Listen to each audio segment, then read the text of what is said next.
Hi everyone, welcome back to a microeconomics video. Today we're going to be getting into Unit 3, Production Costs and Perfect Competition. So let's start off the video with production function. Let's break down production function step by step. The production function shows us the maximum output a firm can produce within a given set of inputs. As we add more units of input like workers, total output increases, but the key idea is how much output each additional worker adds. That's called marginal product or MP, which is the change in output divided by the change in input. At first, we see increasing returns. Each new worker adds more than the previous one, and this is due to specialization. But eventually, we hit the law of diminishing marginal returns, where each additional worker adds less and less output. And if we keep adding workers, marginal product can even become negative, meaning total output starts to fall. Finally, average product is just total output divided by the number of workers, showing output per worker. Now let's connect the total product, marginal product, and the average product using this graph over here. Let's start with total product. As we add more workers, TP initially increases at an increasing rate due to specialization and efficiency. Then it begins to increase at a decreasing rate. This is the law of diminishing marginal returns. Eventually, TP reaches its maximum, and this exactly happens when marginal product becomes zero. If MP becomes negative, TP actually starts to decline. Now let's focus on marginal product. MP rises first, then falls, and eventually becomes negative. It shows the slope of the TP curve, so whenever TP is getting steeper, MP is rising, and when TP flattens, MP is falling. Finally, let's look at average product. The key relationship is between MP and AP. When MP is above AP, it pulls the average up, so AP or average product is increasing. When MP is below AP, it pulls the average down, so AP is decreasing. And when MP equals AP, that's where AP reaches its maximum point. So overall, MP is a key driver. It determines both the shape of TP and the direction of AP. Now let's connect marginal cost to marginal product. First, marginal cost is the extra cost of producing one more unit of output, and it's calculated as the change in total cost divided by the change in quantity. The key idea here is that there's an inverse relationship between MC and MP. When workers are becoming more productive, meaning marginal product is rising, each additional unit of output is easier and cheaper to produce, so marginal cost falls. That's why MC is downward sloping at first. But once we hit the law of diminishing marginal returns, marginal product starts to decline. Each additional worker adds less and less output, so it takes more input and more cost to produce each extra unit. As a result, marginal cost starts to rise. This is why the MC curve is U-shaped. Also, notice the connection to average variable cost AVC. The MC curve intersects AVC at its lowest point, just like how MP intersects AP at its maximum. So overall, when MP rises, MC falls, and when the MP falls, MC rises. They move in inverse directions. Now it's time for our very first quiz. Pause the video and answer this MCQ question. The correct answer here is C. The key term or phrase is that the total product decreases for the first time when labor increases from 5 to 6 workers. This tells us that the additional worker is actually reducing total output. That means marginal product must be negative, because marginal product measures the change in total product from adding one more unit of labor. And when MP is negative, total product is falling, and the firm has first entered the negative return stage. So anytime you see total product starts to decrease, you should immediately think that marginal product is negative, which makes C the correct answer. Now let's break down short-run production costs. First, we have to divide the costs into two types, fixed costs and variable costs. Fixed costs are costs that do not change with output, like rent or ovens in a pizza shop. Even if a firm produces nothing, it still has to pay these. Variable costs are things that change with output, like wages or raw materials. And when we combine them, we get total costs, which is TC equals fixed costs plus variable costs. On the graph here, notice that the fixed cost is a horizontal line because it stays constant, while variable cost increases as output increases. Total cost starts at the level of fixed costs and then rises as output increases. Finally, average total cost ATC is just the total cost divided by quantity, which tells us the cost per unit. Whenever you see a cost table like this on the AP exam, the first thing you should do is separate total costs into fixed costs and variable costs. Why? Because fixed cost is constant, so you can quickly find the variable cost by subtracting VC equals TC minus FC. For example, if total cost is 28 and fixed cost is 10, then the variable cost is 18. Variable cost, everything becomes a lot easier. If they ask for average variable cost, you divide VC by quantity. And if they ask for marginal cost, you look at the change in total cost or variable cost. Most students make mistakes by using total cost directly, but you should always find the variable cost first and then solve the problem. This saves times and avoids easy mistakes on the MCQ part. Now let's go over the short run cost curves, which are super important for the AP exam. Okay, notice how all the curves are U-shaped because of the law of diminishing marginal returns. As production increases, costs first fall and then they rise. The most important relationship is that the marginal cost intersects both AVC and ATC at their minimum points. And this happens because MC pulls the averages. When MC is below ATC or AVC, those curves are falling. And when MC is above, they're rising. Next, ATC is always above AVC because ATC includes both variable cost and fixed cost, while AVC only includes variable cost. Finally, look at the average fixed cost AFC. It's always downward sloping because fixed cost is spread over more and more units as output decreases. Now let's talk about how short-run cost curves shift. And this is a very common AP exam concept. First, there's a change in variable costs, like wages or raw materials. Then MC, AVC, and ATC all shift because they all depend on variable costs. However, AFC does not change, since fixed costs always stays the same. The classic example is a per unit tax, which increases variable costs and shifts those curves upward. On the other hand, if there's a change in fixed costs, like a rent or a lump sum tax, then only ATC and AFC shift, because fixed cost is included in those. MC and AVC are not affected since they only depend on variable costs. So the key takeaway here is that variable cost changes the MC, AVC, and ATC, while fixed cost only changes the ATC and AFC. Now it's time for a quiz. Pause the video and answer this MCQ. Okay, the correct answer here is B. Why? Okay, the key value is that the marginal cost equals the average variable cost. On the AP exam, this should immediately tell you that AVC is at its minimum because MC always intersects AVC at its lowest point. They also mentioned that MC is increasing, which confirms that we're exactly at that minimum point and not before it. The other choices are incorrect because MC equals AVC and not ATC, and fixed costs are being positive, meaning ATC is still above AVC, so ATC is not at its minimum here. Now that we went over the short run, let's take a look at the long run production cost. This over here is the long run production cost curve, and in the long run, all inputs are variable. That's why instead of one cost curve, we see multiple short run average total cost curves. They each represent a different plant size. The LRATC is a smooth curve that connects the lowest points of each of these. It shows the lowest possible cost at each level of output. Now, as output increases, we move through three stages. First, we have economies of scale, where costs fall as output increases due to specialization and efficiency. Then we have constant returns to scale, where increasing input leads to proportional increases in output, so costs stay the same. Finally, diseconomies of scale, where costs rise due to inefficiencies like coordination problems. And here's a quick tip. If you see any kind of scale question, they're talking about the long run. Now it's time for me to quiz you on the long run.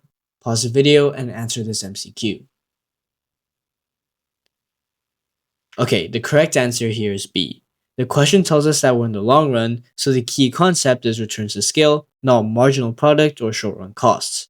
And as output increases, LRATC first decreases, and that's economies of scale, where firms become more efficient. Then it becomes flat, which is constant returns to scale, meaning output increases proportionally with inputs.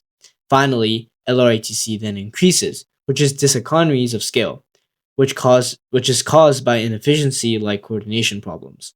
So the pattern is economies of scale, and then constant returns, and then diseconomies of scale, which is why the answer is B. Okay, we just finished a super short topic, and now it's time to get into another super short topic. Okay, economic profit and accounting profit. Let's go row by row so this is super clear. First, we have the definition.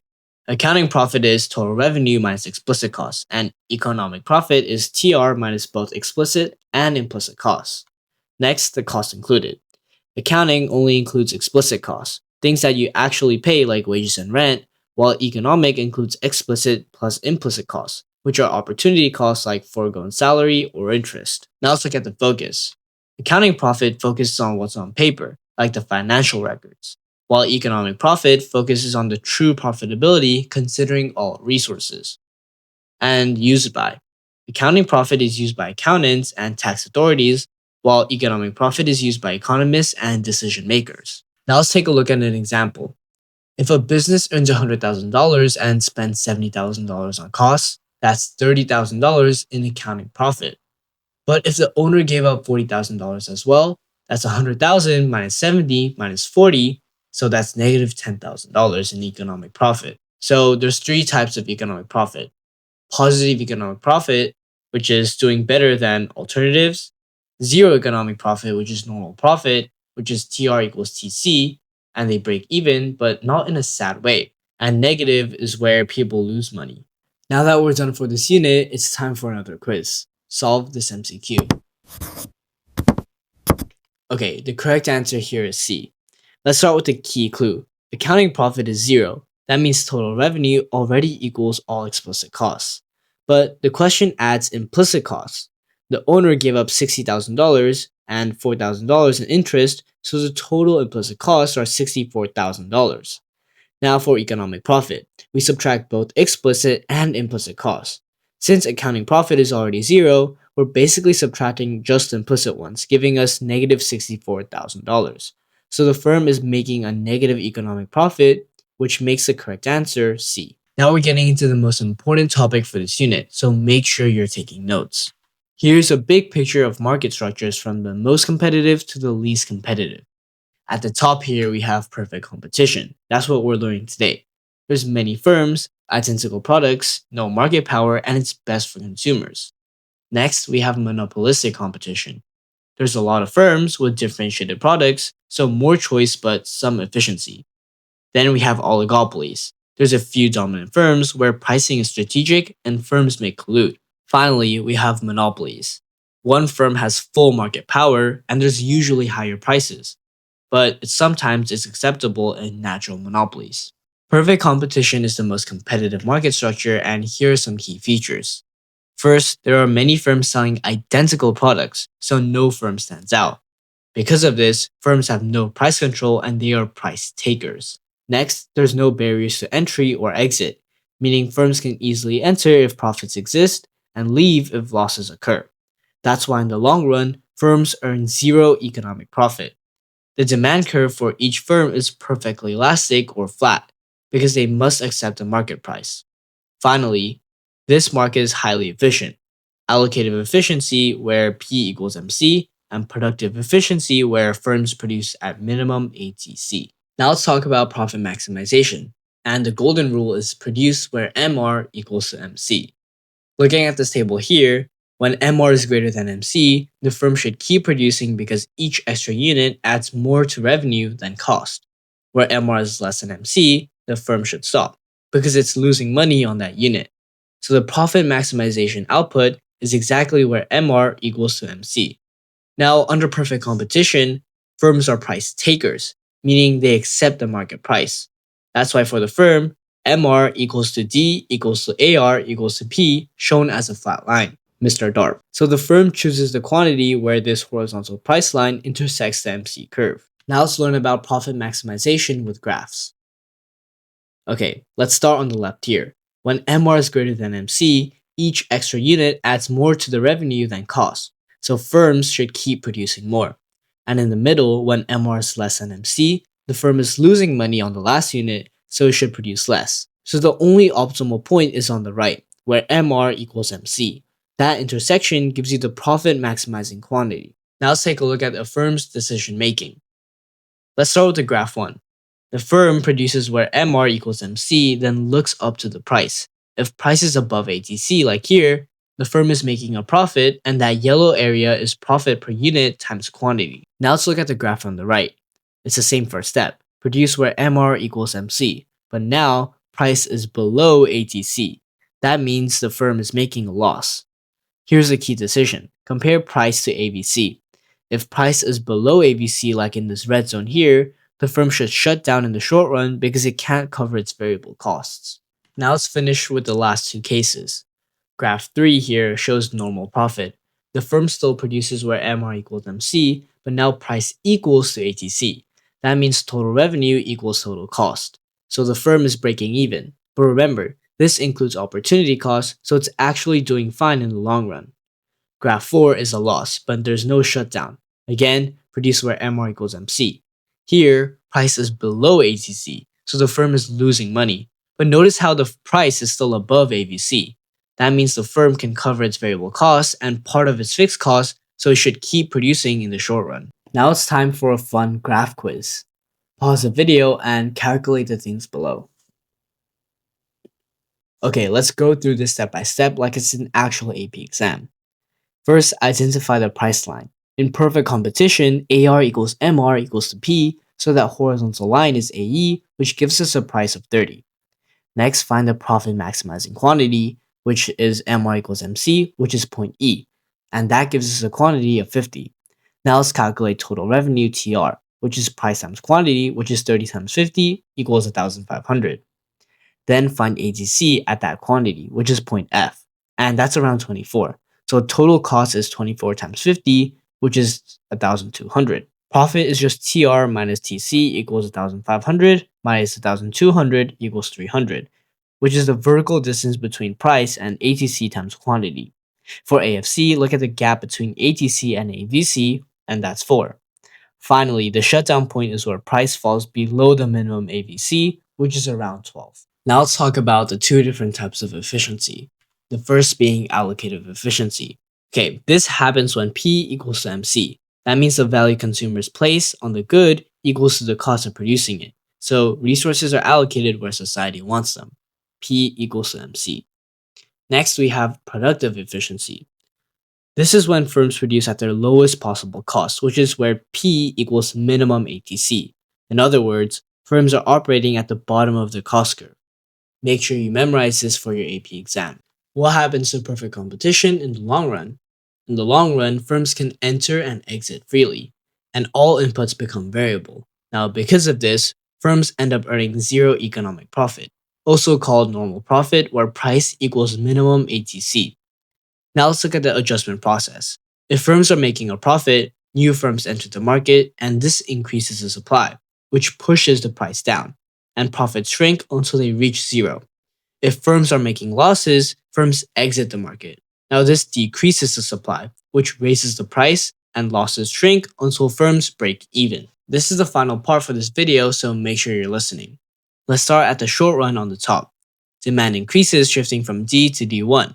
This raises price from PM to PM1. So firms now earn economic profit, and you see that in the shaded area above ATC. Now move to the long run at the bottom. Because firms are making profit, new firms enter the market. This increases money supply from S to S1. And as supply increases, price gets pushed back down from PM1 to PM2. At that firm level, this lower price reduces profit until it disappears. Firms adjust output again where MR equals MC, but now price equals ATC, meaning zero economic profit. And that's all for today. Thank you so much for watching, and I'll see you in Unit 4. Let's keep leveling up your econ.